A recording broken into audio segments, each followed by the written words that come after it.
I'd heard about this technique where you pound a stake into the ground and you cause these giant vibrations, and this brings up thousands of earthworms to the surface.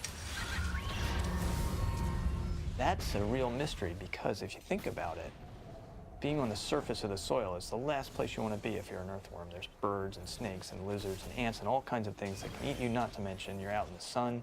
So it's the last place you would ever want to be. Why on earth would an earthworm come up out of the ground when it senses vibrations? There has to be a good reason.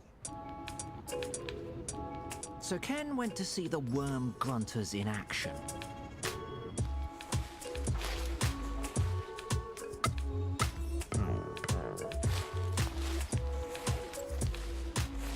We got married in 1970, and we've been worming ever since.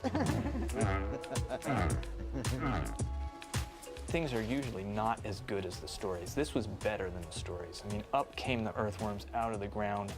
Audrey could go around and collect thousands of them. It's just really something to see, and they're huge earthworms, so it's really dramatic. Now, we know that worms are happier below the ground than above it. But you do see them coming to the surface when it rains. So, were these worms confusing Gowie's vibration with rainfall? Well, no.